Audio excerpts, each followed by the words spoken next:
All right, so we'll do another video. So we got our top cover on. We've rebuilt the shift tower. And I want to show you guys something. When you guys get a kit, okay, let's get this in neutral. A lot of times the top cover tends to be worn out. These are a bear to get off, right?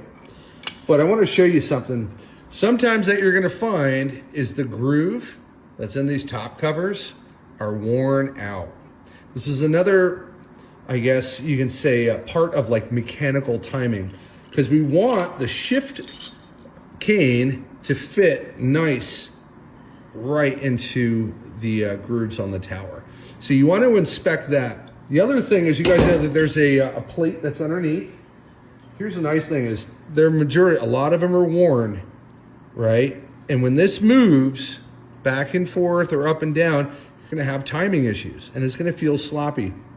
Luckily, they do make a kit that you can rebuild that cover, and of course are offered in either the F script for the GPW guys or without for UMB guys, okay?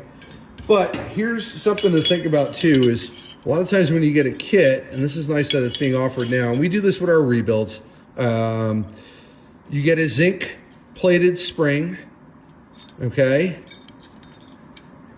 You get the guide here, right?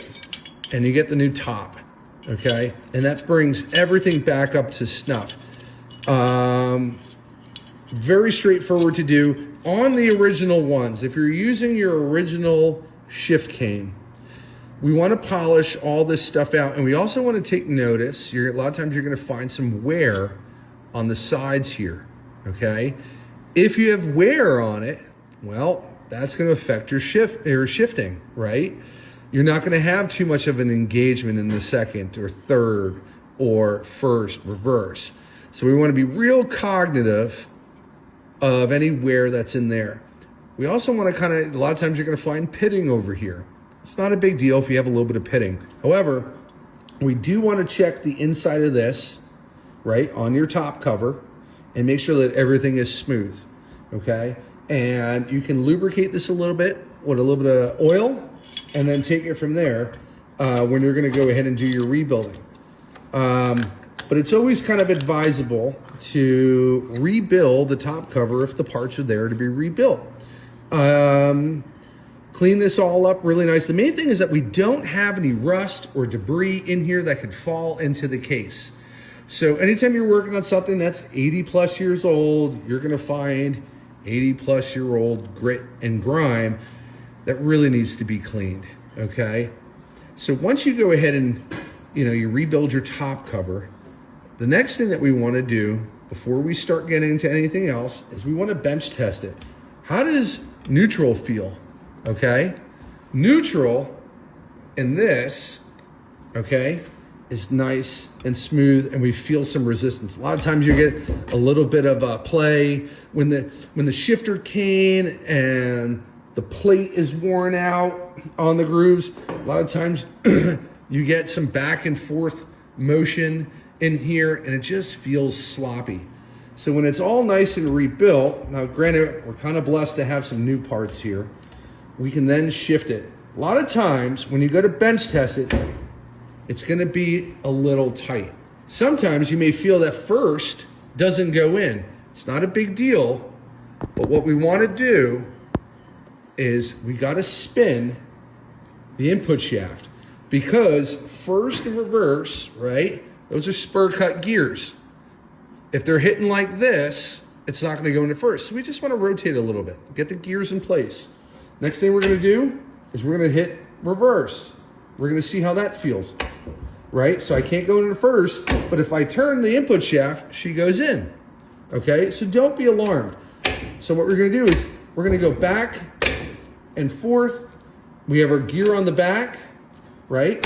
Oh, there we go, we're in reverse now. And we're gonna turn our input shaft, and we're gonna make sure that the gear on the back is spinning in the correct orientation. So I'm testing it and trying to put it in first, and I can already tell that the two gears are like this. It's not a big deal. just spin your input shaft, okay? I've had a lot of guys that mention that I can't get into first. Well, that gear just needs to make contact right into, and that's it. Once you get in there and you bench test that, we'll put back in the neutral position. We're gonna hold our input shaft, hold the back of the gear, and we're gonna spin it and make sure, now I'm spinning the back of the gear here, that the input shaft isn't spinning. I know now that she is in neutral. The next thing that we're gonna do, and this sometimes is a challenging thing when it's not lubricated or running, is getting into second and third.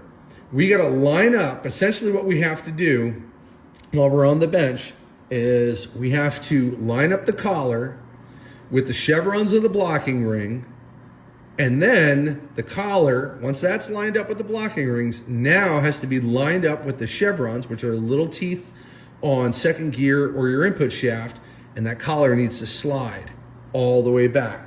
So what we're gonna do is, we're just gonna go ahead, and if it's loose enough, if the transmission's loose enough, it's gonna do it a little bit easier. Sometimes it may take just a little bit of force to do that. So when you're indexing everything on your T84, that's gonna help move that collar in and out of the blocking ring. So sometimes if it doesn't go in, don't worry about it. Just go ahead and spin your input shaft. And remember that things aren't rotating, okay? So if it feels like it's not going in, don't push it in. Just turn your input shaft just a little bit. And because there's a little bit of slack in the blocking rings, it's going to allow that collar to actually move a little bit more freely. So one thing we're gonna do is, we're gonna put it in second gear. Now this has a really nice positive engagement. We've got new springs, detents, the shift rails. I mean, everything is new, all right? What we're gonna do is we're gonna take the top cover off, okay? And we're gonna inspect where the collar is, okay, for my second gear. Remember, we want that collar, the synchronizer hub assembly collar. We're gonna pull it off nice and easy. Ugh. We're gonna push that to the side, okay?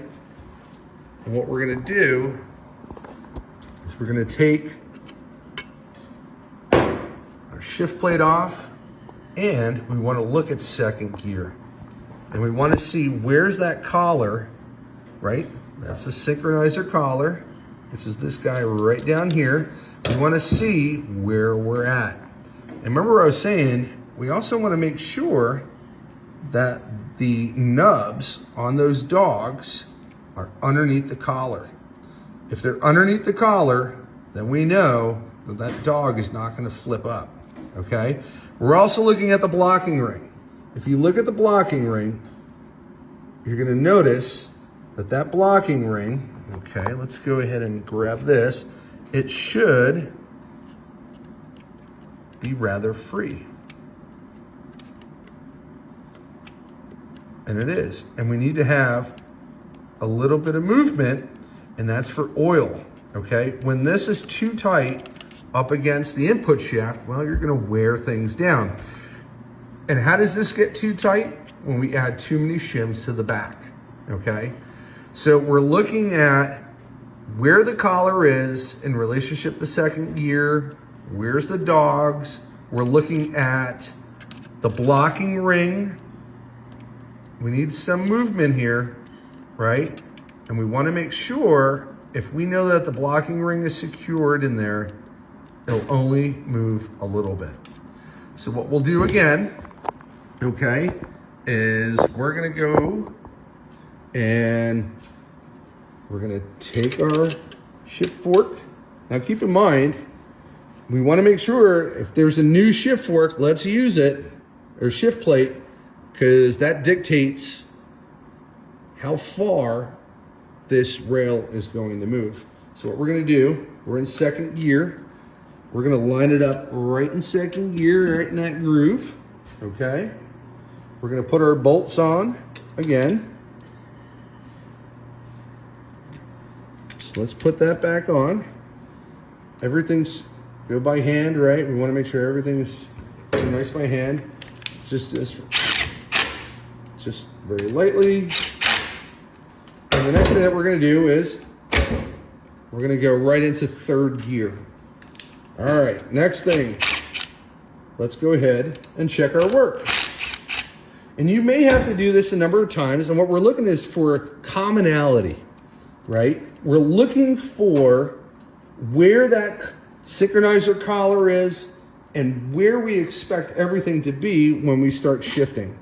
So we're going to pull our cover. We're going to put it to the side, take the plate out,